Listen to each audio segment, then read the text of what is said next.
Welcome to Attacking the ACT Writing Prompt Part 1, Strategies for Success.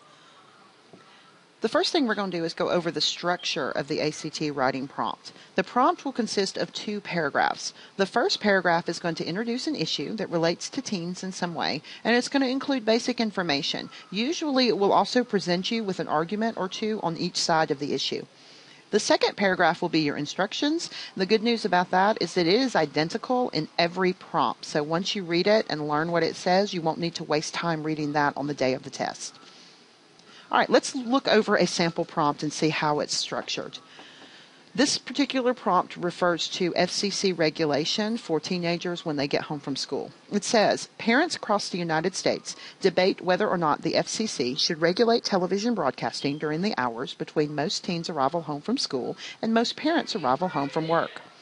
Some parents support the regulation because they believe that since many teens are unsupervised after school, it's important to monitor the programming they can watch to enforce their family's belief systems. Other parents do not support the regulation because they believe it is their responsibility, not a government agency's, to control what their teens watch on television. In your opinion, should the FCC regulate television broadcasting during the time frame when teens arrive home from school? Now the second paragraph. This is the one that will be identical in every prompt that you read. In your essay, take a position on this question. You may write about either one of the 2 points of view given, or you may present a different point of view on this question. Use specific reasons and examples to support your position. Let me take a moment here and tell you that of the options that you're given, you need to choose one of the points of view. I know it tells you that you can present a different point of view on the question, but if you choose that option, you run the risk of going off topic, and if you take the prompt off topic at all in your response, the only score that the reviewer is allowed to give you is a 1. Therefore, it's my advice and my recommendation that you always choose a side and defend that particular choice rather than trying to come up with a third option. You just don't want to run the risk that you will go so far off topic that they won't be able to award you any higher score. Okay. I've put the original prompt back up again because I want to look at the structure. Notice that the 2 sentences highlighted, the bookend sentences, the beginning and the end of the paragraph, are very similar. The first one is going to introduce the topic and tell you what it is about. The last one is where you are given your instruction as to whether or not you should answer the question which way. All the prompts should be structured very similarly to this. The middle sentences are usually where they give you some example arguments that you can choose to use as your starting off point. Note that they don't expect you to write an essay that addresses just those arguments. In fact, if you do, your score will be very poor.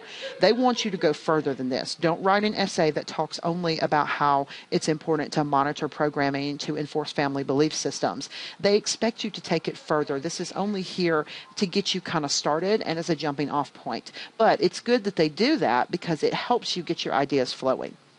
Now, before you sit down and tackle a timed essay with 30 minutes, which is, by the way, not a lot of time to write this kind of essay, you need to have a plan. There are a lot of different methods that you can use. I like to use one called D-Tower. The D stands for develop your ideas, then take a side, organize your ideas, write clearly and effectively, and review your writing. Today we're going to talk about those first 2, developing your ideas and taking a side. To develop your ideas, you want to take about 3 to 4 minutes, or approximately 10% of your total writing time, to take what the prompt has given you and develop it. You're going to expand the ideas that they have given you and see what you can come up with to support both sides of the issue. The simplest way to do this is to take your pre-writing paper, which will be a blank sheet of 8.5 by 11 paper, just like copy paper, and you'll want to draw a T-chart of for and against, and put down arguments on the for side and arguments on the against side. And that will help you organize your ideas and develop them a little further. Let's take a look at how I did that for this FCC prompt.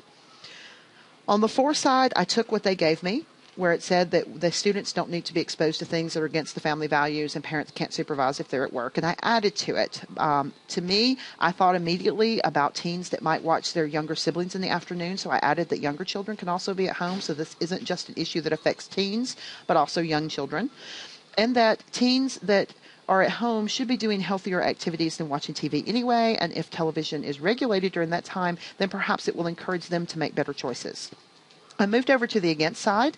Again, I started with what they gave me, which was that monitoring TV is a parent's job, not the government's.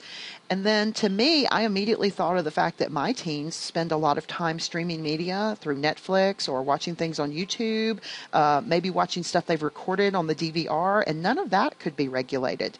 And to me, I think that's a pretty sound argument because teens tend to spend a lot more time on the internet and using forms of streaming media rather than television anyway. I also figured that we might get into a few free speech issues here with regulation. Also, the idea of regulating things based on family values is problematic because the government can't define values for all families because families are different. And finally, teens need opportunities to make choices and not to have the chance to make a choice taken away from them that does not build maturity and character more than choosing the right thing does. Now it's time to take a side. You're only going to take about 30 seconds here. You're going to reread everything in your T-chart and choose the side that you feel has the strongest argument. Do not choose a side just because you like it or agree with it. If your evidence is not strong, it does not matter whether you like it or not. Now, it's true that usually the side you agree with will be the one that you do come up with the best evidence for, but not always. And you need to make your decision based on evidence, not on emotion here. So remember, the strength of the argument is the most important factor. Looking back on my T-chart, I'm going to come down on the against side. I have more arguments there, and I think my arguments there are stronger. So that's definitely the one that I think I'm going to focus on if I'm writing this essay. You need to make a similar decision based on what you come up with and where your arguments are the strongest. Okay, let's review. When we get our ACT writing prompt, we are going to read the prompt carefully, focusing on those book-ended sentences, the ones that introduce the topic and the one that tells you what your question is. We're going to take 3 to 4 minutes to make a T-chart on our blank sheet of paper and come up with potential reasons and evidence on both sides of the issue. Not just one, but we're going to develop both. Finally, we're going to choose a side based on which one has the best evidence, leaving our emotions out of it and making our decision based on evidence. Okay? Now, next time we're going to go over how to organize our writing, and I will see you soon. Have a wonderful week.